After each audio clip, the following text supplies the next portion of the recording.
We stand united with people around the world who've been targeted by terrorists, from a school in Pakistan to the streets of Paris.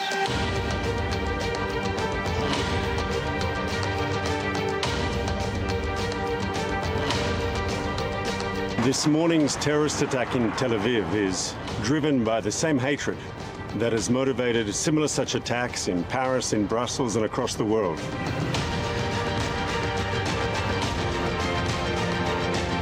عملية تل أبيب الوطنية هي رد طبيعي على الإرهاب الإسرائيلي بحق الشعب الفلسطيني.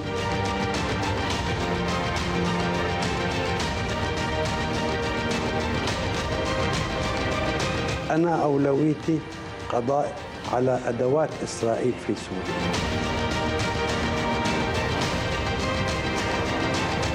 He can't link arms with world leaders in Paris to condemn terrorism when he links arms with Hamas back at home. הטרור הזה תוקף את מדינת ישראל מאז הקמתה, ועכשיו הוא תוקף את העולם כולו, והגיע הזמן שהעולם כולו ילחם בטרור הזה, כפי שמדינת ישראל נלחמת.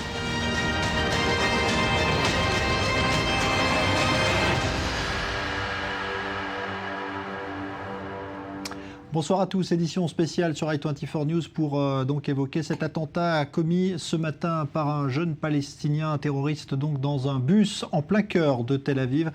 Il a poignardé, vous le voyez sur ces images particulièrement spectaculaires, une douzaine de personnes, dont cette femme en pleine rue, donc poignardée dans le dos alors qu'elle fuyait, avant d'être lui-même donc arrêté, mis hors d'état de nuire par un groupe de surveillants de prison qui se trouvaient par hasard dans cette zone. 8 personnes restent ce soir hospitalisées, dont plusieurs dans un état grave. On fera le point complet sur leur état au cours de cette soirée, mais on va évoquer également les tensions à la frontière nord, car il y a ce soir beaucoup d'agitation par crainte d'une représaille du Hezbollah après le raid de dimanche dans le Golan. On sera également en direct depuis le nord. On va parler de tout cela avec vous, Avi Pazner. Bonsoir. Bonsoir, Jean-Charles. Ancien ambassadeur d'Israël en France. Et on parlera également de la France qui a annoncé aujourd'hui tout un volet de mesures pour lutter contre le terrorisme. Daniel Haïk, bonsoir. Analyste politique sur i24 News. Mais tout de suite, le récit en images de ce qui s'est passé ce matin avec des images parfois extrêmement choquantes. Mathias Inbar. D'importantes forces de police et des dizaines d'ambulances, Tel Aviv renoue à nouveau avec le terrorisme. Cela s'est passé à 7h30 ce mercredi matin. Un Palestinien de 23 ans, originaire de Toul-Karem, au nord de la Cisjordanie, monte dans un bus et quelques arrêts plus tard, poignarde un à un le chauffeur et les passagers. Nous avons constaté sur place des blessures au torse, dans le dos, au cou et aussi dans les bras et les jambes. C'était un événement assez grave. Les gens m'ont raconté que les terroristes avaient commencé à poignarder tout le monde dans le bus et certains ont réussi à prendre la fuite. Le terroriste entame alors une cavale de 500 mètres et poignarde toutes les personnes sur sa route. Il est alors pris en chasse par ses gardes pénitentiaires qui se trouvaient par hasard sur place. Une course-poursuite qui a duré quelques minutes avant que ce dernier ne soit neutralisé par des tirs en direction des jambes. Les gens ont crié « terroriste, terroriste !» J'ai demandé à mon équipe de se disperser et de lui courir après. Moi, je l'ai contourné par sa droite. Au cours de sa fuite, il a eu le temps de poignarder une femme. Nous avons réalisé des tirs de sommation avant de tirer en direction des jambes pour neutraliser le terroriste. Nous n'avons pas eu peur. Au-delà de notre mission de garder des prisonniers, nous devons protéger les civils israéliens et éviter que des méfaits comme celui-ci n'interviennent. Selon les premiers éléments de l'enquête, ce Palestinien serait en situation irrégulière, comme 80% des ouvriers palestiniens qui pénètrent chaque matin à Tel Aviv et sa région. Il a déclaré avoir été influencé par la récente opération Bordure Protectrice et les récents heurts autour du mont du Temple pour justifier son acte. Il aura donc fallu à nouveau une opération rapide et surtout efficace de ces policiers de la garde pénitentiaire derrière moi pour que le bilan de cet attentat en plein cœur de Tel Aviv ne soit pas encore plus lourd. Alors, on va évoquer évidemment tout cela dans un instant, mais tout cela intervient aussi dans un contexte de tension à la frontière nord d'Israël depuis dimanche, et ce raid attribué à l'armée israélienne, même s'il n'a pas été officiellement confirmé, qui a visé des responsables du Hezbollah et un général iranien. Agitation ce soir, car il y a eu par exemple une alerte. Tout à l'heure, on va voir tout cela avec Maxime Pérez, qui nous attend tout près de la frontière entre Israël et le Liban. Bonsoir Maxime Pérez. Donc situation, je le disais, qui témoigne d'une certaine nervosité de part et d'autre. Absolument, toujours cet état d'alerte renforcé à la frontière libanaise. Et évidemment, cette situation de vigilance extrême peut parfois créer de la nervosité. Tout à l'heure, en fin d'après-midi, des habitants ont cru voir des silhouettes suspectes s'approcher de la clôture de sécurité dans le secteur frontalier du Doigt de Galilée, où se trouvent plusieurs kibboutz israéliens littéralement collés, qui font face au Liban. Immédiatement, l'armée a été alertée par ces habitants, qui a demandé à la population, par précaution, de rester cloîtrés chez eux jusqu'à nouvel ordre. D'importants renforts de troupes sont immédiatement arrivés sur place pour mener des fouilles. Les routes d'accès à la frontière nord ont été fermées. Après quelques minutes, il s'est avéré que cela était une fausse alerte. Aucune tentative d'infiltration dans ce kibboutz, pas plus qu'une charge explosive n'a été retrouvée dans ce secteur. En revanche, ce que n'exclut pas ce soir l'armée israélienne, c'est que le Hezbollah soit tout simplement en train de tester la rapidité de réaction des troupes de Tsahal. Alors Maxime, cet après-midi, justement, le Hezbollah et l'Iran, lors des obsèques de ce général tué, ont fait savoir qu'il y aurait une riposte, bien sûr, mais qu'il n'interviendrait pas sous le coup de la colère.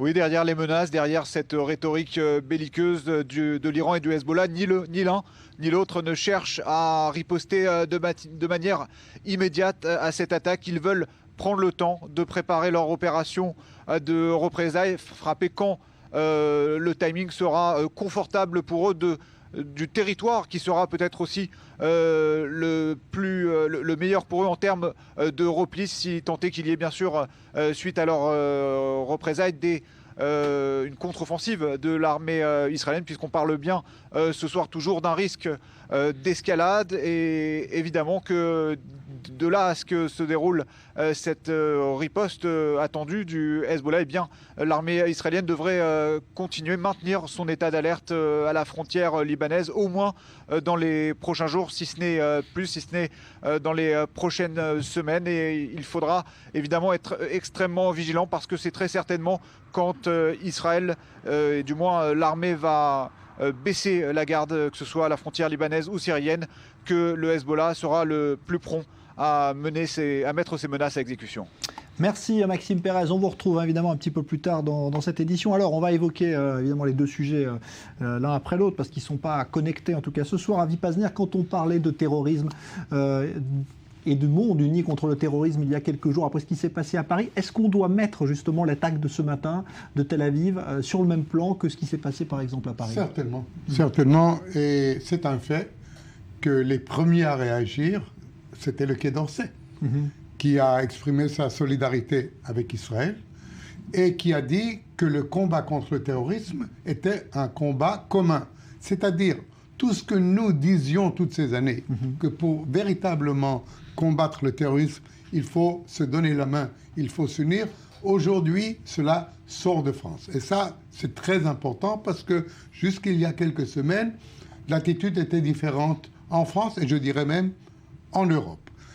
Maintenant, cet acte de terrorisme isolé qu'il y a là, ça ressemble, pas techniquement évidemment, l'attaque contre Charlie Hebdo ou contre l'épicerie cachère était planifiée.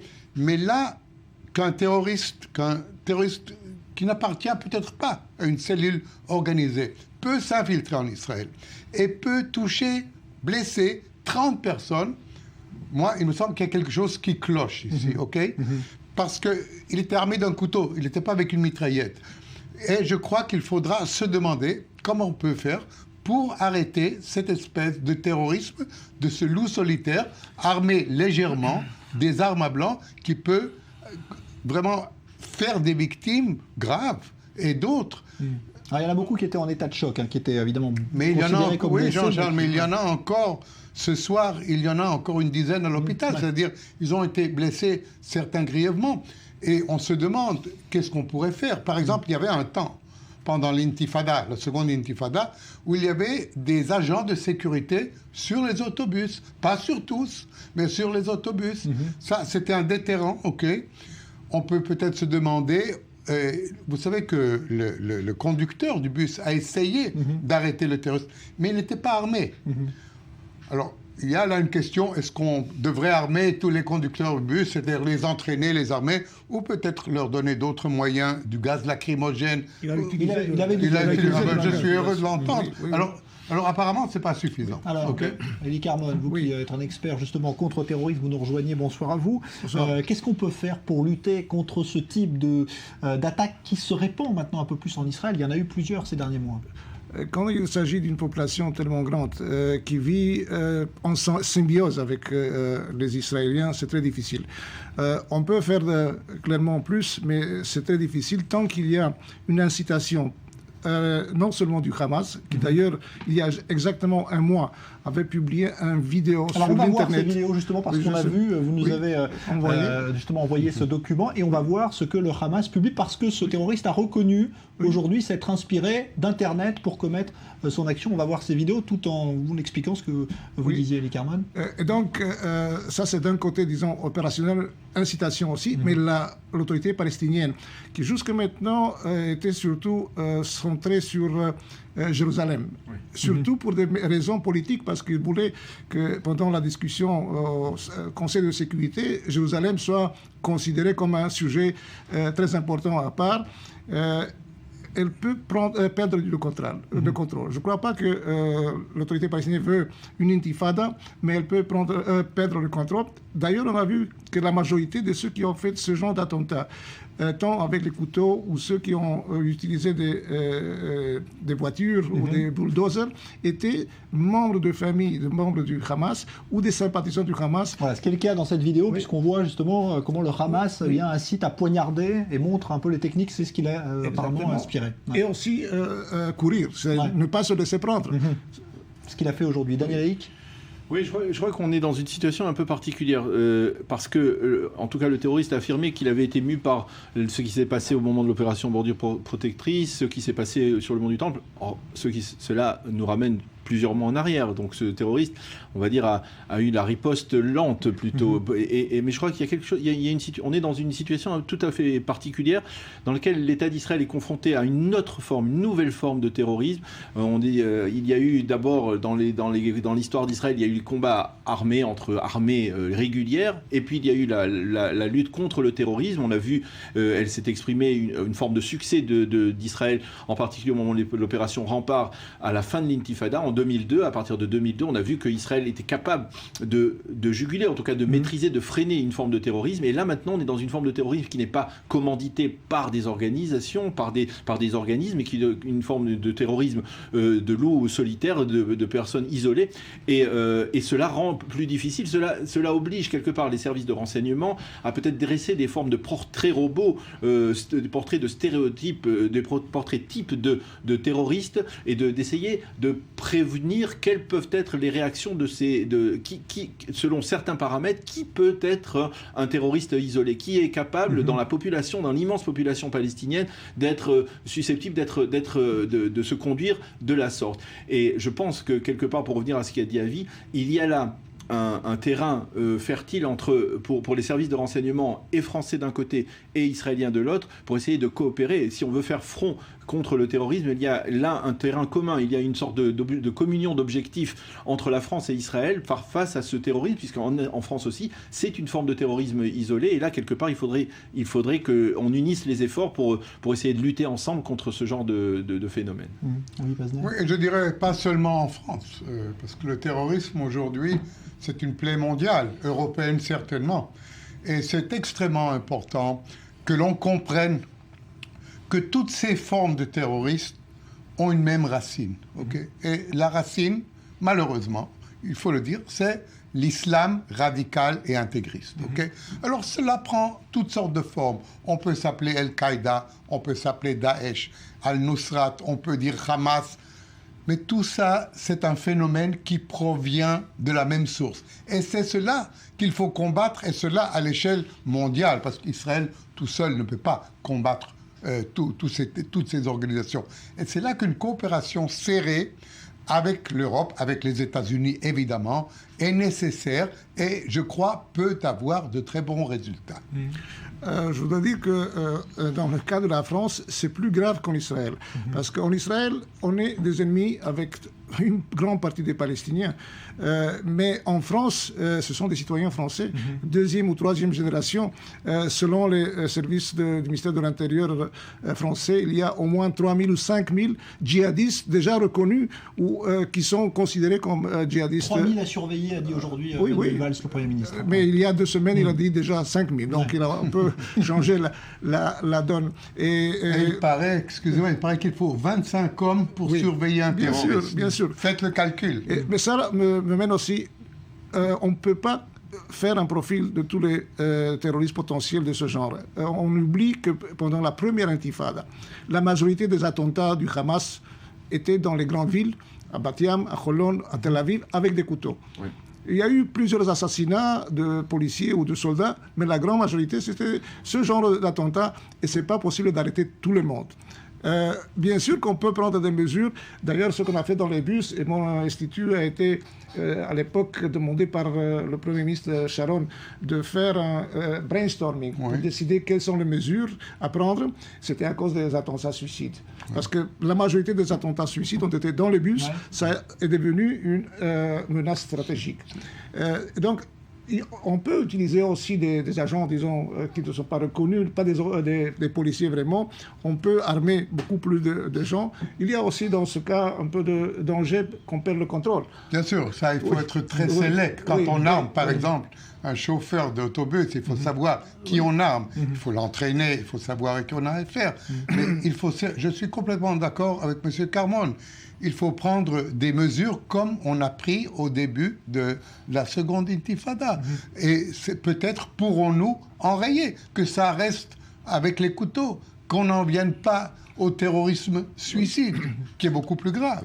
Ça, c'est d'ailleurs un bon signe, qu'il n'y a pas probablement des cellules qui peuvent faire des attentats sérieux. Ça veut dire que les services israéliens ont progressé là-dessus. C'est pour cela que le Hamas tente au moins utiliser ce genre de propagande, si vous voulez, et parce qu'ils ne peuvent pas faire des attentats ou tirer des roquettes de Gaza, c'est dangereux pour eux, donc ils préfèrent que ça se fasse dans la Cisjordanie, et ça peut aussi déstabiliser l'autorité palestinienne. Ici, il y a aussi un calcul politique du Hamas pour déstabiliser l'autorité palestinienne. Qu'il n'y a pas eu de condamnation. Alors justement, est-ce que justement les dirigeants israéliens qui Mahmoud Abbas, qui était la semaine dernière à Paris, au premier rang des leaders voulant lutter contre le terrorisme, il n'y a pas de condamnation de Mahmoud Abbas. Je crois que c'est quelque part, ça doit nous interpeller. Pourquoi Mahmoud Abbas a tant de problèmes à condamner, à dénoncer un acte terroriste pur? Je pense que ça doit nous interpeller. Il ne faut pas oublier, il est en cohabitation, si on peut dire, avec le Hamas aujourd'hui. C'est-à-dire que ce sont là plus tellement aujourd'hui, Avi. Pardon ? Plus tellement, puisque le gouvernement ne fonctionne plus. Bon, d'accord, mais il y a quand même une alliance tactique d'œuvrer contre Israël, soit par les armes, soit par une lutte diplomatique. Okay, on ne parle plus maintenant de négociation, on parle de guerre, ou de guerre armée, ou de guerre diplomatique.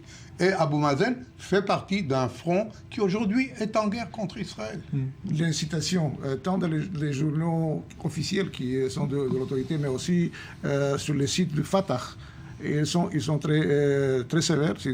Et ça influe aussi les jeunes dans l'autorité palestinienne, sans doute, même s'il y a encore une coopération opérative entre les forces de police ou de sécurité palestiniennes et israéliennes. Et ce qui a été dit aujourd'hui par le président Rivlin, que peut-être aussi la Cour internationale de justice saisie pouvait donner un espèce de bouclier aux terroristes en leur donnant la permission d'agir. Oui, écoutez, on peut tout dire, justement, de par le fait qu'il s'agit d'un loup solitaire, il peut y avoir de multiples motivations. Je me suis même on peut même imaginer tout simplement que ce terroriste a vu de la part des terroristes français au cours des dernières semaines, ça peut-être lui a donné une forme d'espoir, une forme de volonté, lui aussi du Temple et la mosquée Al-Aqsa et Gaza. Voilà. Non, mais... Alors, on parlait justement de la France qui a annoncé aujourd'hui, parce qu'évidemment le débat et l'émoi suscité par le terrorisme en France après les attaques de Paris est loin d'être dissipé, ce que certains qualifient de plan Marshall pour lutter contre le terrorisme djihadiste en France. C'est ce qui a été annoncé aujourd'hui par le Premier ministre Manuel Valls. Et on va voir quelles en sont les principales mesures avec Léa Berdugo. Après l'indignation et l'émotion suscitées par la vague d'attentats en France, place aux actes. Le Premier ministre Manuel Valls a annoncé ce mercredi une série de mesures antiterroristes. Première urgence, selon le Premier ministre, renforcer les moyens humains et techniques de renseignement. Ce sont donc 2680 emplois supplémentaires qui seront consacrés à la lutte contre le terrorisme dans les services régaliens de l'État et dans les juridictions. Cet effort, mesdames et messieurs, est massif, mais il est indispensable pour garantir la sécurité et la protection des Français. Par ailleurs, François Hollande a annoncé que la Défense supprimerait 7500 postes de moins que prévu pour les 4 prochaines années. Les moyens en équipement seront également consolidés. Objectif, améliorer le niveau de protection des policiers et gendarmes en les équipant de matériel moderne et adapté. Ce sont 425 millions de crédits d'investissement, d'équipement et de fonctionnement qui seront consacrés au cours des 3 prochaines années à ce plan de renforcement. L'ensemble de ces mesures représenteront 736 millions d'euros d'ici 2017. Autre volet d'action pour le gouvernement, la lutte juridique. Un projet de loi sur le renseignement sera soumis au Parlement dans les prochains mois. Il est censé donner aux services concernés les moyens juridiques d'accomplir leur mission. Le gouvernement envisagerait même d'instaurer une peine d'indignité nationale. Mais la ministre de la Justice l'assure, l'état de droit sera respecté.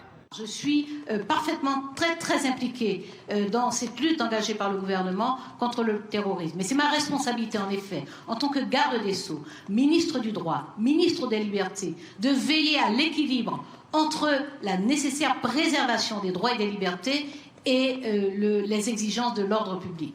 3000 personnes doivent être surveillées dans le cadre de la lutte antiterroriste. Le contrôle d'Internet va également être renforcé avec une lutte accrue contre la diffusion de messages terroristes et djihadistes. Enfin, comme il avait déjà été annoncé, un fichier de personnes condamnées ou mises en cause pour des faits de terrorisme va prochainement être créé. Les suspects seront soumis à des contrôles fréquents et devront justifier de leur adresse à intervalles réguliers. Alors, est-ce que ça va dans le bon sens selon vous, Élie Carmone ? Oui, bien sûr. Recruter maintenant 2600 fonctionnaires et opératifs, ça c'est un effort énorme. On doit aussi les entraîner, les préparer. C'est pas simple. On doit trouver même des locaux où les mettre. C'est un plan de longue haleine. Mais c'est nécessaire parce que je crois le plus on aura des victoires sur le terrain en Irak et en Syrie, il y aura plus de terroristes qui rentreront à la maison et donc la menace sera plus grande encore dans le futur. Moi aussi, j'aimerais saluer les efforts de la France. C'est vraiment quelque chose de concret de ce qui se passe. Comment peut-on mesurer ça quand on est prêt à mettre de l'argent sur la table, okay? Parce que dans une situation économique difficile, en France, en Europe, voilà la France qui fait un gros effort pour lutter convenablement contre le terrorisme. Et comme Élie Carmone a dit, il faut ici coopérer, ok? Et peut-être nous, en Israël, pouvons peut-être aider à l'entraînement, ça ne doit pas se faire au grand jour, évidemment, pouvons-nous peut-être aider à l'entraînement de ces 2600 personnes, parce que nous avons malheureusement une expérience unique, mais nous avons heureusement aussi des moyens pour contrer. Donc, je vois peut-être ici un champ de coopération entre la France et Israël. Quand je vois ce qui a été dit et sur ce qu'a dit Christiane Taubira, effectivement, j'ai l'impression qu'on pourrait tout à fait transposer les problématiques qui se posent aujourd'hui à la France à ce que l'État d'Israël connaît depuis de nombreuses années. Cette difficulté à faire l'équilibre, trouver le juste équilibre entre la sécurité des citoyens et les libertés de la population, et de veiller à ce qu'il n'y ait pas de privation de liberté. C'est le souci aujourd'hui de Christiane Taubira, mais je rappelle qu'à l'époque, dans les années 94, lorsqu'il y a eu une vague d'attentats terroristes, Yitzhak Rabin avait voulu expulser 400 terroristes du Hamas, vous vous rappelez, il avait voulu expulser, il avait dit sans B'Tselem et sans Bagdad, c'est-à-dire sans la Cour suprême, sans les ONG, sans les ONG, c'est-à-dire C'est-à-dire, c'était une manière de dire que parfois, lorsqu'il y a un danger terroriste qui guette la nation, eh bien, il faut peut-être essayer il y a un état d'urgence qui peut-être met de côté certaines des libertés. Et ça, il faudra savoir si la France va jusqu'au bout. Et le deuxième point que je voudrais rajouter, c'est concernant, effectivement, c'est important d'investir de l'argent dans les services de renseignement, cela coûte cher, mais je crois qu'il y a aussi un travail de fond, un travail éducatif à faire, un travail éducatif dans les écoles, dans ces écoles où les jeunes, où les jeunes ne se mettent pas au garde à vous après pour cette fameuse minute de silence, où ils n'acceptent pas que l'on étudie l'histoire de la Shoah, et en particulier aussi dans les prisons, dans ces prisons qui sont un véritable vivier pour le terrorisme fondamentaliste. Et quelque part, il y a des mesures toutes simples qui ne coûtent pas beaucoup d'argent, c'est-à-dire par exemple d'exiger que l'ensemble des imams en France, lorsqu'ils prononcent un sermon, eh bien ils le prononcent en français et qu'ils ne le prononcent pas en arabe, ou que l'on puisse, voilà, des mesures de ce type qui ne coûtent pas cher et qui peuvent aussi s'exprimer comme une forme de lutte contre le terrorisme. Elie Carmon, en Israël, on accepte plus facilement évidemment ce genre de mesures. Pour les Français, ça va être nouveau, mais en Israël, ça marche, ça monte ses résultats? Oui, bien sûr. Par exemple, en Israël, il y a l'arrêt administratif qui permet l'arrestation de gens qui, selon les informations des services, sont impliqués ou influent sur le terrorisme, mais dans un tribunal, ils ne sont pas acceptés ou on ne peut pas, utiliser des sources qui sont très sensibles. Et ça n'existe pas en Europe et pas en France. Et cela permet, par exemple, d'arrêter quelqu'un pour 6 mois et même ensuite le prolonger pour encore 6 mois. Et c'est une mesure qui aide beaucoup les services de sécurité de contrôler les gens qui sont peut-être même quelquefois au-dessus des opératifs de bas degré. Moi, je trouve qu'il est impératif que les démocraties défendent leur démocratie. Et des fois, pour défendre ces démocraties, il faut employer des moyens qui ne sont pas tout à fait qui ne sont pas tout à fait démocratiques. C'est comme dans une guerre, n'est-ce pas? Les démocraties sont là en état de légitime défense. Et quand on est en état de légitime défense, on prend les mesures nécessaires pour gagner cette guerre. Eh bien voilà, en tout cas, ce qui peut être dit à cette heure-ci, mais on va continuer dans un instant évidemment à évoquer la situation, notamment l'état des blessés de l'attentat de Tel Aviv de ce matin. On ira en direct de l'hôpital où ils sont soignés à Tel Aviv pour voir évidemment les dernières nouvelles. On vous racontera aussi une histoire incroyable, celle d'un adolescent tout jeune qui se trouvait dans le bus et qui a eu une attitude qualifiée d'héroïque par les policiers. On vous racontera son histoire également. Et puis on reviendra sur ce qui peut être qualifié d'incident. On n'a pas le temps d'en parler avec vous malheureusement, mais incident peut-être diplomatique entre la Maison-Blanche et Israël à propos de l'Iran. Tout cela aussi, on en parle dans cette édition spéciale. Merci Avi Pazner, merci Elie Carmon, merci Daniel Haïk. On se retrouve dans un instant donc pour la suite de cette édition spéciale avec d'autres invités. Et évidemment, si la situation évolue à la frontière nord également, on retrouvera Maxime Pérez à tout moment. À tout de suite. We stand united with people around the world who've been targeted by terrorists, from a school in Pakistan to the streets of Paris.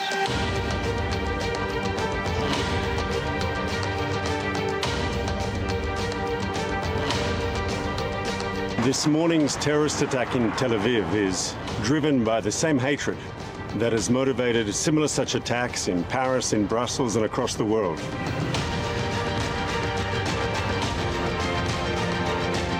عملية تل أبيب الوقورية هي رد طبيعي على الإرهاب الإسرائيلي بحق الشعب الفلسطيني.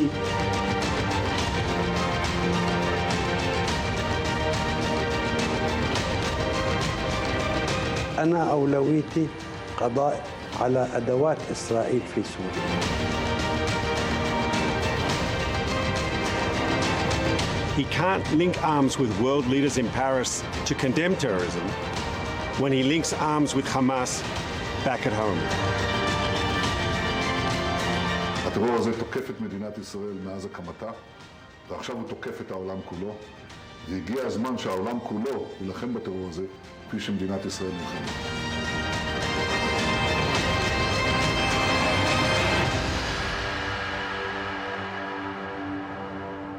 Suite de cette édition spéciale donc consacrée à la fois à cet attentat qui a frappé ce matin en plein cœur de Tel Aviv où un terroriste palestinien a poignardé une quinzaine de personnes dans un bus. Plusieurs ce soir demeurent hospitalisés.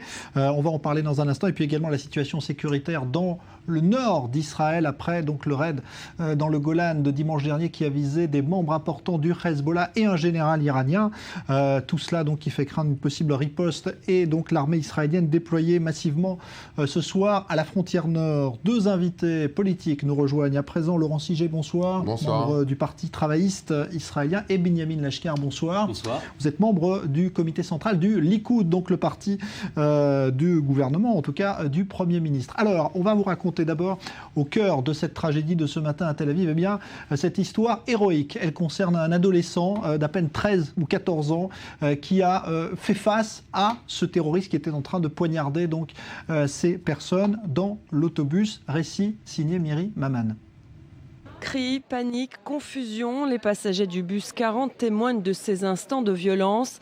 Parmi eux, Liel Souissa, un collégien de 14 ans de Bat-Yam. Il se rend à son école comme tous les matins quand le terroriste monte dans le bus. Je me suis retournée et j'ai vu le chauffeur se faire poignarder. Alors j'ai couru vers le fond du bus pour lui échapper avec les autres passagers. J'ai jeté mon sac sur lui pour qu'il ne s'approche pas. Mais le terroriste repart à la charge et tente d'atteindre à nouveau les passagers massés dans le fond du véhicule. Et alors il s'est approché, comme je l'ai dit. Le chauffeur a mis un coup de frein, j'ai cassé la vitre et on est sorti. Le cartable jeté et le coup de frein du chauffeur font tomber le terroriste, ce qui laisse le temps à Liel et aux autres passagers de s'extirper du véhicule. Mais le terroriste n'abandonne pas. Après, quand on est sorti, le terroriste nous a poursuivis, avec son couteau toujours à la main. Alors je me suis réfugiée derrière le bus, enfin derrière les véhicules, et puis je suis retournée en arrière, et les gardes d'à côté ont commencé à le poursuivre. Liel s'en sort à bon compte, il est légèrement blessé au coude, témoignage de son action. Selon les personnes présentes, il a fait preuve de sang-froid, ce qui lui a certainement sauvé la vie. Voilà, donc attitude étonnante effectivement pour cet adolescent de 14 ans. On va faire un point tout de suite sur l'état des blessés en direct de l'hôpital Ichilov à Tel Aviv où ils sont soignés. Leslie Rezouk, vous êtes sur place, bonsoir. Situation donc des victimes ce soir. Eh bien oui Jean-Charles, eh bien ici à l'hôpital Ichilov de Tel Aviv, comme vous l'avez dit, eh bien 15 personnes ont pu sortir un peu plus tôt dans la journée. Ils avaient été admis à la suite de l'attentat pour des blessures très légères ou un stress post-traumatique. Malgré tout, eh bien 4 personnes sont toujours hospitalisées, 2 dans un état très critique et 2 plus moyennement, plus légèrement. Ce n'est pas l'hôpital Ichilov le seul à accueillir des blessés de l'attentat de ce matin. L'hôpital Tel HaShomer qui se trouve en banlieue de Tel Aviv accueille également ce soir encore 4 blessés qui auraient reçu des coups de couteau dans le dos ou sur le torse. Et je vous signale également que le terroriste, qui a quant à lui été très légèrement blessé, se trouve à l'hôpital Wolfson, qui est également à Tel Aviv. Ces personnes donc, sont toujours admises. Malgré tout, les médecins sont plutôt confiants, même si les blessures des blessés sont toujours relativement graves pour au moins 4 d'entre eux. Oui, alors il y a notamment le cas du chauffeur de l'autobus visé, Leslie, qui inspirait de l'inquiétude ce matin. Oui, effectivement, Jean-Charles Herzl Biton, 55 ans, qui est toujours ce soir dans cet hôpital de Ichilov. Il a subi une opération chirurgicale car il a reçu 2 coups assez profonds dans la poitrine. Il s'est en effet battu avec le terroriste Hamza Matrouk, 23 ans, qui l'a attaqué dans le bus. Le chauffeur a pu répliquer grâce à un gaz lacrymogène. Malgré tout, il a été sévèrement blessé. Il est toujours ce soir dans cet hôpital. Alors, le porte-parole de l'hôpital nous a indiqué il y a peu que sa famille avait pu lui rendre visite, avait pu s'approcher de lui et rester un petit peu à son chevet. Malgré tout, son état reste critique. Les médecins ne nous ont pas confirmé que son état s'améliorait. On attend donc plus de précisions sur l'état de ce chauffeur de bus qui a eu un geste héroïque en combattant le terroriste et en déviant de sa trajectoire pour permettre aux autres passagers de sortir le plus rapidement possible du bus ce matin. Merci Leslie Rezouk, on vous rappelle un petit peu plus tard. Alors, Benyamin Lashkar, on est en pleine campagne électorale en Israël et voilà donc le sujet de la sécurité et du terrorisme qui vient aussi s'inviter dans cette campagne.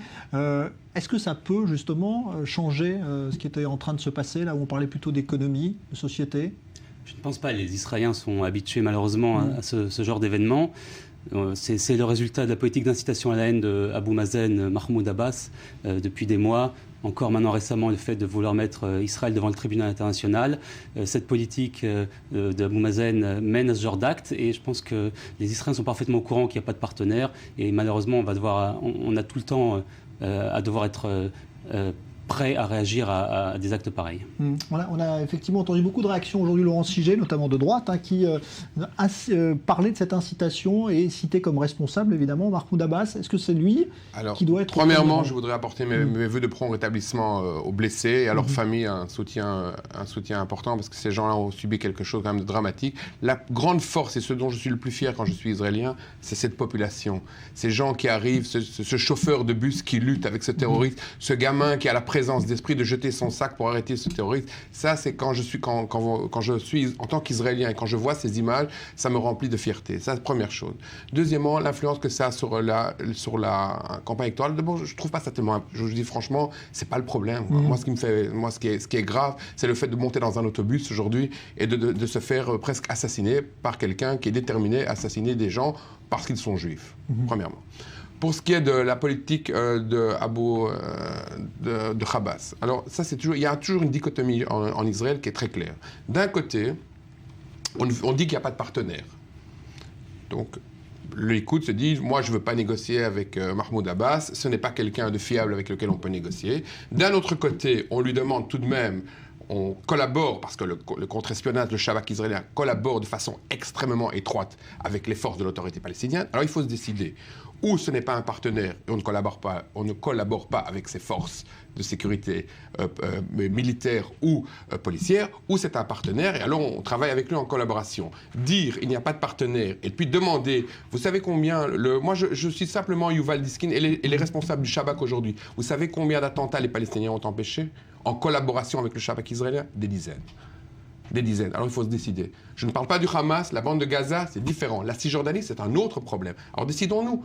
Ou ce n'est pas quelqu'un avec qui on peut collaborer, on coupe toute collaboration, y compris militaire alors. Je crois que vous inversez les choses. Pas du tout, c'est pas moi qui le dis, ce sont les chefs du contre-espionnage israélien. Alors attendez, ça va répondre. Ouais. S'il y a collaboration militaire, je suis très heureux qu'il reste une petite collaboration militaire, parce que vous savez que... C'est pas une petite, non, une grande je suis désolé, militaire. vous êtes au courant sûrement que Mahmoud Abbas a réduit largement la collaboration militaire, mais s'il reste encore une collaboration militaire, c'est parce que c'est la peau de Mahmoud Abbas qui est en jeu. Si Israël ne collabore pas militairement avec les Palestiniens, il sera renversé immédiatement par le Hamas et son pouvoir qui est dictatorial. Il faut choisir. Est-ce que c'est quelqu'un avec qui on peut collaborer ou ce n'est pas quelqu'un avec qui on peut collaborer? Alors choisissez quoi. Parce que si vous me dites on l'aide pour que le Hamas ne prenne pas sa place, il est peut-être moins mauvais que le Hamas. On cherche depuis à peu près 70 ans un Palestinien qui est membre du Congrès sioniste. Nous n'en avons toujours pas trouvé, je crois qu'il n'est pas encore né. Donc on sait très bien que lorsque nous avons quelqu'un comme Mahmoud Abbas, ce n'est pas un grand sioniste, ce n'est pas un grand ami d'Israël, ce n'est pas un grand ami des Juifs. Mais est-ce qu'il est mieux que le Hamas? Est-ce que nous préférons un parti plus ou moins laïque plutôt qu'un parti extrême comme le Hamas? Il faut qu'il y ait une discussion à ce propos. Il ne sera jamais sioniste, jamais membre du Congrès sioniste, il ne chantera jamais la Tikva. On ne lui demande pas d'être sioniste, personne ne lui demande d'être sioniste, on lui demande de vouloir la paix, on lui demande de vouloir négocier. Il ne veut pas négocier, il ne veut pas la paix. Vous avez raison, il est mieux que le Hamas, mieux parce qu'il y a une stratégie différente. Il a le même objectif qui est la destruction d'Israël, mais une stratégie différente qui préfère éviter les attentats massifs parce qu'il sait que c'est mauvais pour lui.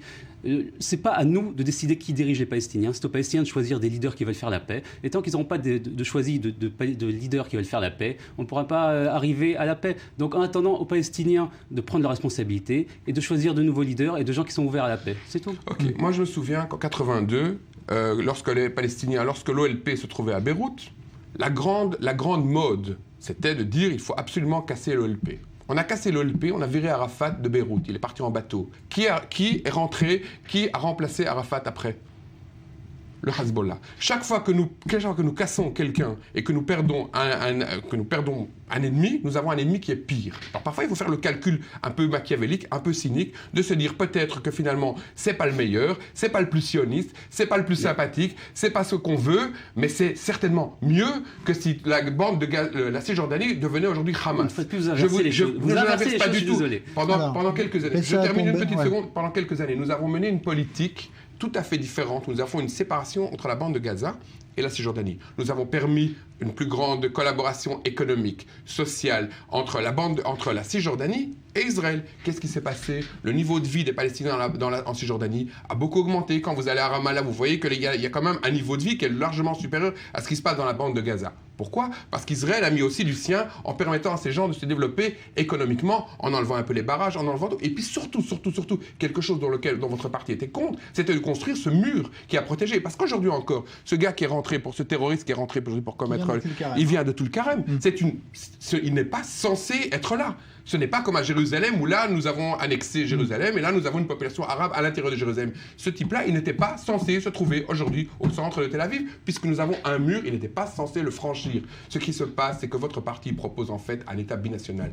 Plus nous allons vers un État binational et plus nous allons avoir des Palestiniens à l'intérieur. Ce qu'il faut, ce n'est pas arriver à un accord de paix parce qu'on aime les Palestiniens, nous n'aimons pas les Palestiniens. Nous devons arriver à un accord de paix avec les Palestiniens parce que nous avons besoin d'une séparation qui soit claire, nette et précise. Et M. Lieberman aujourd'hui, qui est loin d'être un homme de gauche, commence à parler d'échanger éventuellement des villes arabes contre des villes juives et de refaire une carte complète. Donc ça prouve bien même à droite, certaines personnes commencent à comprendre, même parfois à l'extrême droite, qu'il est temps de faire une séparation claire, nette et précise entre les populations. Alors, Benjamin Lachkar. Il faut savoir, Lieberman est d'extrême droite ou du centre, suivant les jours, il est votre futur allié ou pas. Et d'abord, il n'est pas mon allié à aucun jour. Du lundi au samedi, il n'est jamais mon allié. Vous direz ça de Tzipi Livni et Herzog qui disaient l'inverse. Visiblement, il est menacé aux élections, il ne va pas dépasse pas les 5. Apparemment. Mais surtout, il dit ça depuis 20 ans, il dit la même chose depuis 20 ans, donc il n'y a rien de nouveau dans ce qu'il dit aujourd'hui. Il était pourtant membre de votre parti. Je ne sais pas si vous êtes au courant, mais pour faire la paix, il faut être deux. Donc si vous avez un partenaire qui n'est pas intéressé aux négociations, si vous avez un partenaire qui n'est pas intéressé aux négociations, on ne peut pas négocier. Mahmoud Abbas ne veut pas négocier avec Israël. On a eu la meilleure preuve possible, je crois que c'était en 2010, quand Israël a fait un geste absolument extraordinaire qui n'a jamais été fait auparavant, accepté de geler la construction dans les implantations pendant 10 mois. Et pendant 10 mois, on a gelé la construction. Et pendant 9 mois, Mahmoud Abbas a refusé de parler avec Netanyahou. Il a refusé.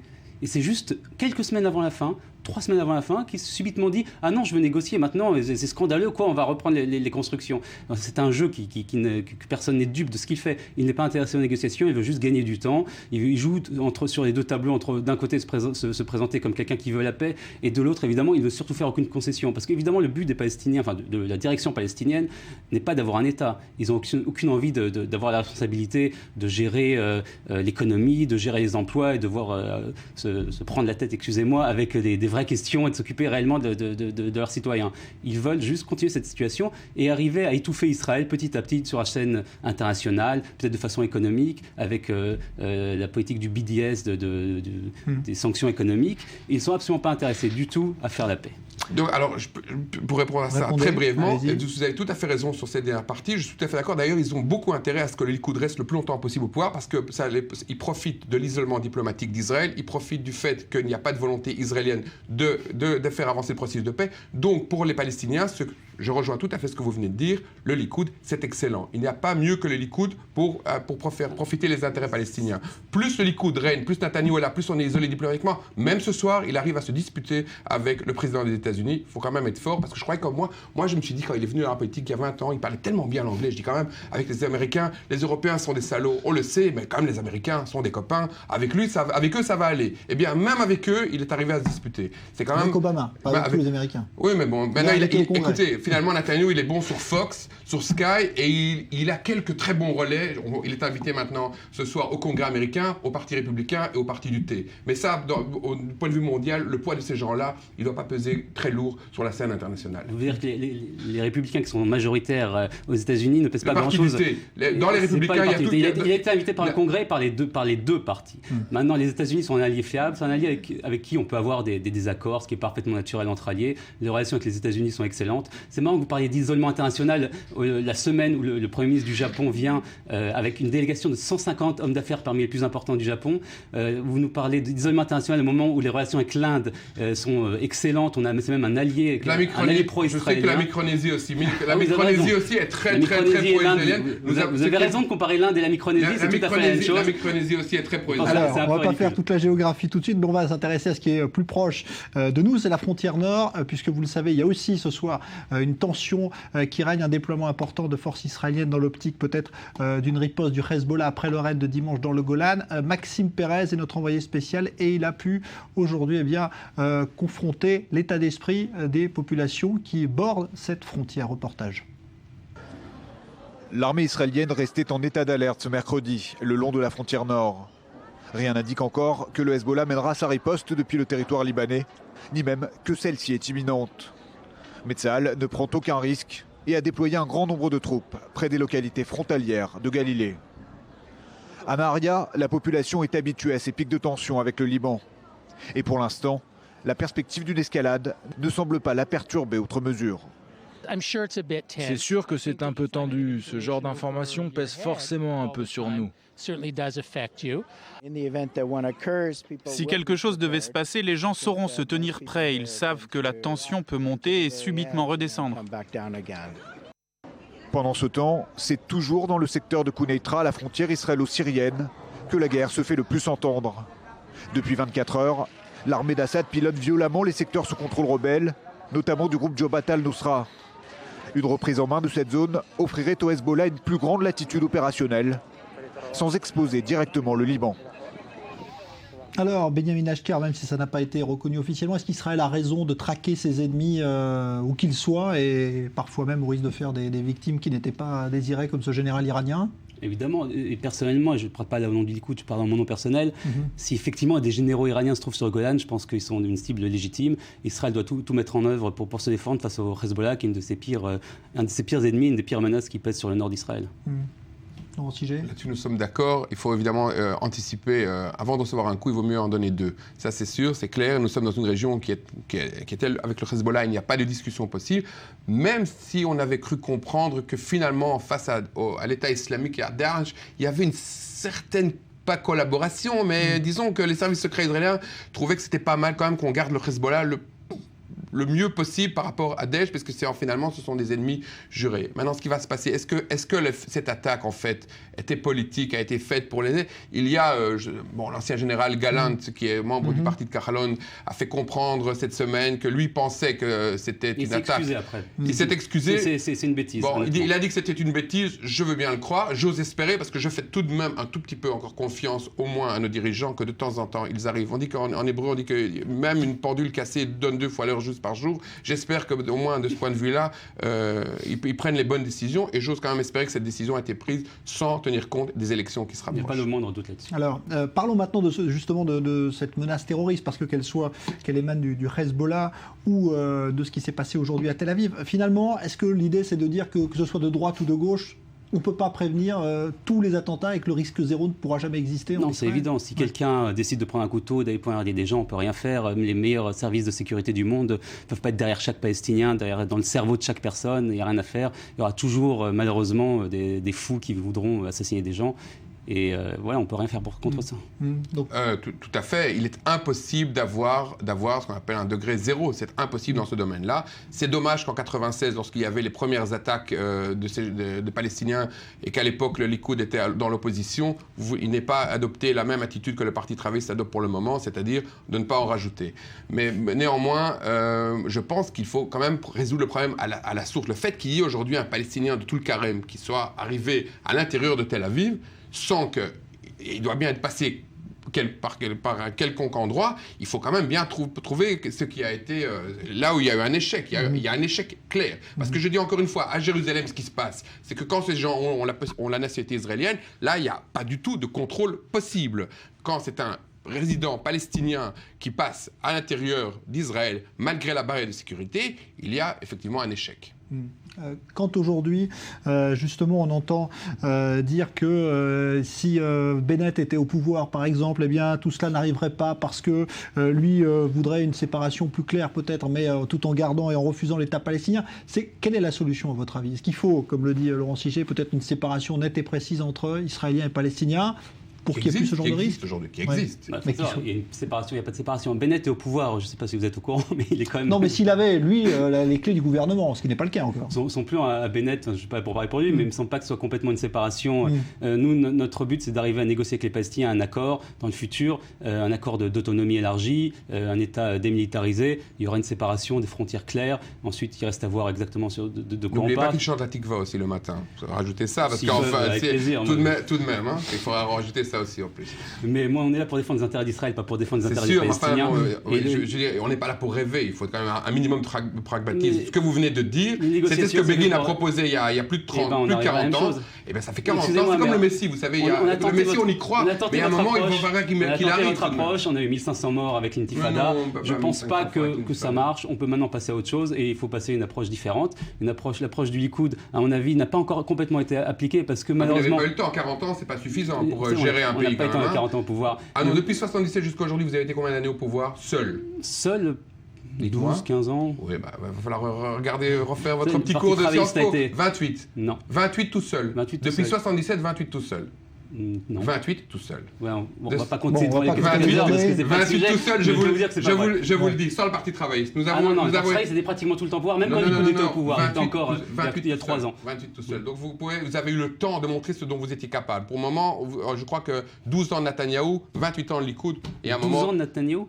Alors, oui. 12 ans, ça fait 9 maintenant. Ah c'est 3 plus 6, ça fait 9, mais pas 12 ans. Oui, mais il était déjà avant en 80. Oui, en 3 ans. En 80. Il y a pratiquement 12 ans de pouvoir de Netanyahou. Non, 9 ans. La solution, pour vous, c'est quoi? C'est la séparation claire, nette, deux États. Il faut qu'il y ait 2 États, parce que ce que propose Bennett, en fait, là je suis évidemment plus proche des positions du Likoud. Bennett, il n'y a même pas de quoi discuter. Bennett propose un État binational. Ouais.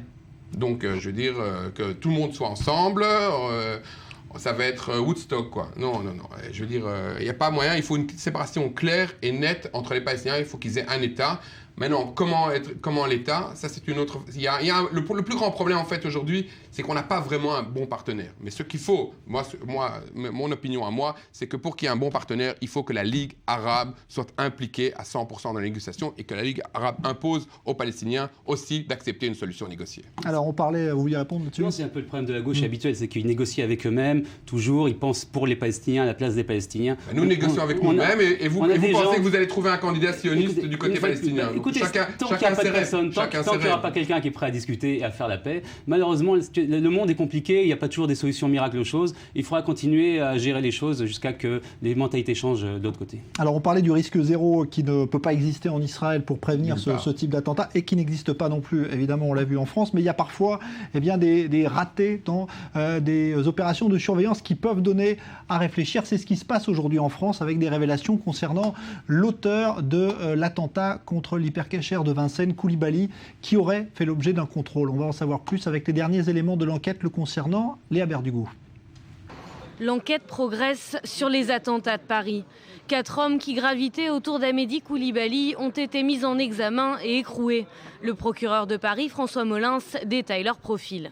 4 hommes âgés de 22 à 28 ans qui ont été dans la soirée et dans la nuit mis en examen. Des chefs d'associations de malfaiteurs terroristes en vue de commettre des crimes d'atteinte aux personnes. C'est ce que nous appelons l'association de malfaiteurs terroristes criminels. Et pour l'un d'eux, au surplus, des chefs de détention d'armes de catégorie A et B en bande organisée, en relation avec une entreprise terroriste, port ou transport par au moins 2 personnes d'armes de catégorie A et B en relation avec une entreprise terroriste. Selon le magistrat, ces individus n'ont pas de passé dans le terrorisme, mais ils auraient commis ensemble des faits qui relèvent de la délinquance de droit commun. Ils ne sont pas impliqués dans les assassinats commis par le preneur d'otages porte de Vincennes, mais ils ont aidé à acheter du matériel et un véhicule. L'enquête a en effet permis d'établir que Willy P., Christophe R. et Tony Noger, donc toujours les 3 mêmes, s'étaient rendus à 3 ou 4 reprises à la fin du mois de décembre 2014 dans des armureries de Paris et de la Petite Couronne afin d'acquérir du matériel pour le compte d'Amédi Koulibaly et plus précisément des gilets tactiques, plusieurs couteaux, un taser et des bombes lacrymogènes. Mais l'information du jour provient de l'hebdomadaire Le Canard enchaîné. Amédi Koulibaly et sa compagne Yad Boumedienne ont fait l'objet d'un contrôle de routine le 30 décembre à Paris qui s'est révélé sans suite. Lors de ce contrôle, 2 policiers ont consulté le profil des personnes recherchées, une formalité, et ils y ont trouvé le nom d'Ahmedi Koulibaly. Ils ont alors informé leur hiérarchie et les services de l'antiterrorisme qui n'ont pas réagi. Quelques heures plus tard, Koulibaly et sa compagne ont rejoint l'Espagne. Ayad Boumediene a pris la direction de la Turquie, puis de la Syrie.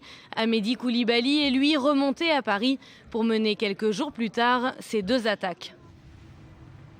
Voilà donc pour ces derniers éléments de l'enquête qui montrent que peut-être on aurait pu, avec un peu plus de vigilance, éviter ce qui s'est passé. Il faut aussi parfois un peu de chance aussi dans ce domaine-là. Il n'y a pas que l'efficacité, il n'y a pas que le professionnalisme, il faut aussi de temps en temps un peu de chance. Et là, ils ont carrément manqué de chance. Ce qui s'est passé aujourd'hui, par exemple, à Tel Aviv, où il y avait ces gardiens de prison qui se trouvaient juste à côté. Ils ont été héroïques, ceux-là. Ils ont été magnifiques. Qu'est-ce qui fait la différence peut-être des deux cultures aujourd'hui? C'est qu'il y a un pays qui est habitué peut-être à réagir plus très très vite et à pas hésiter à passer à l'action. Et le paradoxe en Israël, c'est qu'aussi vous avez beaucoup de gens qui portent une arme et très peu d'accidents, ce qui est l'inverse des États-Unis. Voilà, donc pour ce qui est de ce qui se passe en France. D'ailleurs, on a annoncé aujourd'hui des mesures antiterroristes qui rappellent peut-être ce qui peut se passer ici, avec un renforcement notamment des effectifs dans le renseignement, chargés de la surveillance. Alors, parce que vous avez 2-3 000 djihadistes qui sont ou en train de partir ou en train de revenir, il va falloir effectivement mais j'avais entendu le ministre de l'Intérieur français, M. Cazeneuve, dire que pour que chaque personne, il fallait pratiquement entre 10 et 20 agents pour surveiller quelqu'un 24 heures sur 24. Si vous avez 3, 4, 5 000 djihadistes, fois 15, 20 agents, ça fait beaucoup de monde. Ça fait du monde. Juste d'un mot, il nous reste quelques secondes. La France aujourd'hui qui exprime sa solidarité envers Israël, qui dit que le terrorisme est un combat commun, c'est un nouveau discours là depuis ce qui s'est passé à Paris, à votre avis? J'espère que c'est un nouveau discours parce qu'on a vu le vote de la France pour un État palestinien, on a vu un peu le coup de poignard dans le dos que la France nous a fait dans la diplomatie. Donc j'espère qu'ils vont prendre conscience maintenant qu'on a un ennemi commun et qu'il faut agir ensemble. Merci beaucoup Binyamin Lashkar, donc membre du comité central du Likoud. Merci à vous Laurent Siget, membre du Parti travailliste. On continue dans un instant à s'intéresser donc évidemment à cette situation à la fois à la frontière nord et puis donc avec ce qui s'est passé aujourd'hui à Tel Aviv avec d'autres invités. Et puis on évoquera toutes les réactions politiques en Israël puisqu'évidemment encore une fois on est en campagne électorale. Et puis il y a également ce qui va se passer aux États-Unis qui suscite des remous entre Washington et Jérusalem. A tout de suite.